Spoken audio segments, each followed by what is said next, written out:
জানি তো, আমারই মতো আপনাদেরও নিরামিষ স্ন্যাক্সের মধ্যে পছন্দের স্ন্যাক্স হলো পনির পকোড়া। আর এই পনির পকোড়া কিন্তু একদম উপর থেকে ক্রিস্পি আর ভিতর থেকে সফট। কারণ এতটাই পারফেক্ট এর রেসিপি যে একবার দেখলেই বুঝতে পারবেন।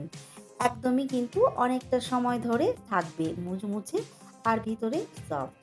আর এরকম পকোড়ার রেসিপি শেয়ার করার জন্যই নিয়ে এসেছি আপনাদের সকলের সাথে। তাই অনুরোধ করব আজকের রেসিপির ভিডিওটি সম্পূর্ণ দেখার জন্য। সাথে অনুরোধ করব ইউটিউবে আমার হ্যাংলা মন চ্যানেলটিকে একটি সাবস্ক্রাইব করে দেওয়ার জন্য। সাথে একটি লাইক, কমেন্ট আর শেয়ার করে দেবেন প্লিজ।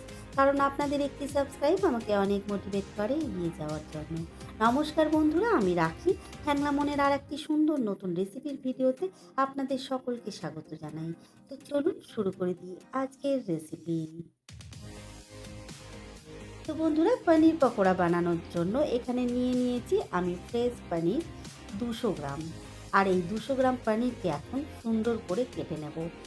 আমি এখানে লম্বা করে আগে কেটে নিচ্ছি, যাতে দুটো টুকরো করলে স্লাইসটা সুন্দর দেখায়। একটু লম্বা লম্বা পনির পকোড়াই কিন্তু দেখতে বেশ ভালো লাগে আর রেস্টুরেন্টের মতো শেপটা আসে। তো চলুন এখন এইভাবেই পনির পকোড়ার জন্য পনিরগুলোকে কেটে নেব। এখন এই পনিরের লম্বা টুকরো থেকে মাঝখানে কেটে নিলেই কিন্তু রেডি হয়ে যাবে পনিরগুলো। তো চলুন সমস্ত পনির রেডি করে নেব। তো বন্ধুরা, পনিরগুলো আমি এইভাবে কেটে নিয়েছি, দেখুন এরকমভাবে কেটে নিলে কিন্তু দেখতে বেশ ভালো লাগে। তো চলুন এখন এই পনিরগুলোকে করে নেব হালকা একটু ম্যারিনেট। তো এখন পনিরের মধ্যে দিয়ে নেব অল্প একটু চাট মশলা। আর এই চাট মশলাটা বাড়িতে তৈরি, তাই সমস্ত মশলার সাথে এর মধ্যে রয়েছে নুন আর চিনি। আর এখানে দিয়ে নিলাম অল্প একটু রেড চিলি পাউডার। আর এখন সমস্ত পনিরগুলোকে হালকা হাতে একটু ম্যারিনেট করে নেব। তো সুন্দর করে ম্যারিনেট করে নিয়েছি পনিরগুলো। তো চলুন এখন চলে যাব পরের স্টেপে। তো বন্ধুরা, পনির পকোড়া বানানোর জন্য তৈরি করে নেব একটা ব্যাটার। তার জন্য দিয়ে নিচ্ছি বোলের মধ্যে 4 চামচ বেসন, সাথে দিচ্ছি 3 চামচ ময়দা, দিচ্ছি 2 চামচ কর্নস্টার্চ, দিয়ে নিচ্ছি হাফ চামচ মতো চাট মশলা, সাথে দিয়ে নিচ্ছি স্বাদ মতো নুন, দিয়ে নিচ্ছি অল্প পরিমাণের ব্ল্যাক পেপার পাউডার, সাথে দিয়ে নিচ্ছি অল্প পরিমাণের চিলি ফ্লেক্স, দিয়ে নিচ্ছি কুচনো ফ্রেশ ধনেপাতা। আর এখন সমস্ত উপকরণ একবার ভালো করে মিক্স করে নিচ্ছি। এখন অল্প অল্প করে জল দিয়ে তৈরি করে নেব একটা গাঢ় ব্যাটার। এই ব্যাটারটা কিন্তু একদম পাতলা করলে চলবে না, একটু গাঢ় করে নিতে হবে যাতে পনিরের উপরে সুন্দরভাবে কোট পায়। তো দেখুন এখানে আমি এইভাবে ব্যাটারটাকে তৈরি করে নিয়েছি। তো চলুন এখন চলে যাব পরের উপকরণের দিকে। তো বন্ধুরা, এখন রেডি করে নেব ব্রেড ক্রাম্ব। আর এই ব্রেড ক্রাম্বের মধ্যে দিয়ে নিলাম অল্প নুন আর অল্প লঙ্কা গুঁড়ো। এখন ভালো করে একটু মিক্স করে নেব ব্রেড ক্রাম্বটাকে। Bread crumb ready. আর এখন সমস্ত উপকরণ একসাথে নিয়ে তৈরি করে নেব পকোড়ার জন্য পনিরগুলো। পনিরগুলো প্রথমেই দিয়ে নেব তৈরি করে রাখা ব্যাটারের মধ্যে। ব্যাটারে খুব ভালো করে ডিপ করে নিতে হবে। তারপর এক্সট্রা যে ব্যাটারটা আছে সেটাকে ঝরিয়ে নিয়ে দিয়ে নেব ব্রেড ক্রাম্বের মধ্যে। আর ব্রেড ক্রাম্বে কোট করার সময় পনিরটাকে সুন্দরভাবে কিন্তু কোট করে নিতে হবে।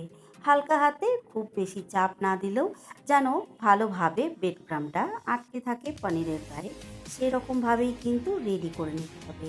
সাথে শেপটাকেও মেনটেন করতে হবে, তবেই দেখতে সুন্দর লাগবে। দেখুন ঠিক এইভাবে।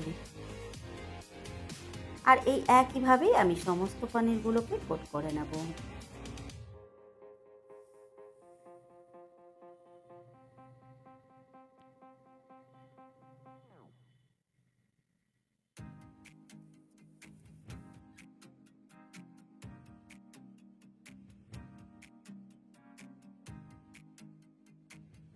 তো বন্ধুরা, সমস্ত পনিরগুলো আমি সুন্দর করে কোটিং করে নিয়েছি। প্রথমে ব্যাটারের মধ্যে, তারপর ব্রেড ক্রাম্বের মধ্যে। আর এখানে দেখুন পনিরগুলো কিন্তু সুন্দর কোটিং হয়েছে, কিন্তু এই পনিরগুলো ভাজার আগে আরও একবার কোটিং করে নিলে সুন্দর ক্রিস্পি থাকবে অনেকটা সময় ধরে। তাই ব্রেড ক্রাম্বের মধ্যে আবারও কোট করে নেব এই পনিরগুলো। পনিরগুলোকে সুন্দর করে ফ্রেশ ব্রেড ক্রামের মধ্যে কোট করে নিলে বেশ কিছুটা সময় ধরে মুচমুচে থাকে। এতে খেতেও কিন্তু অনেক মজাদার হয়। তাই এইভাবেই সুন্দর করে দ্বিতীয়বারের জন্য ফ্রেশ ব্রেড ক্রামের মধ্যে কোট করে নিতে হবে ভাজার আগে। দেখুন, চেপে চেপে করে নেওয়ার জন্য কিন্তু সুন্দর শেপও এসেছে সমস্ত পনিরগুলোর। আর এইভাবেই কিন্তু কোট করে নিতে হবে। আর এখন একদম রেডি পনিরগুলো ভাজার জন্য। তো চলুন এখন সুন্দর করে ভেজে নেব। পনির পকোড়া ভাজার জন্য এখানে আমি রিফাইন্ড অয়েল গরম করে রেখে দিয়েছি হাই টু মিডিয়াম ফ্লেমে। আর এখন এই গরম তেলের মধ্যেই অ্যাড করে দেব একটা একটা করে পনির পকোড়া। খুব বেশি প্রথমবারেই অ্যাড করে দেব না, কড়াইটা ফাঁকা রেখেই অ্যাড করতে হবে পনির পকোড়াগুলো, যাতে নাড়তে চাড়তে সুবিধা হয়। তো চলুন একটা পিঠ হওয়ার পর উল্টে দেব। তো বন্ধুরা, এখন হালকা একটু শক্ত হয়ে গেছে পনির পকোড়াটা, তাই এখন হালকা হাতে উল্টে দেব। আর এইভাবেই কিন্তু উল্টে পাল্টে সুন্দর করে ভেজে নিতে হবে যতক্ষণে না পনির পকোড়াগুলো ক্রিস্পি হচ্ছে।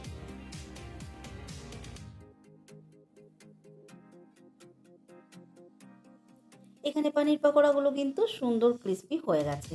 দেখুন, দেখলেই বুঝতে পারবেন একদম সুন্দরভাবেই পনির পকোড়া রেডি হয়েছে, কোনোভাবেই কিন্তু ভেঙে যায়নি। আর এখন বাকি পনির পকোড়াগুলো একইভাবে ভেজে নেব। আর বন্ধুরা, অসম্ভব এই পনির পকোড়ার রেসিপিটি কিন্তু অবশ্যই বাড়িতে একবার ট্রাই করবেন।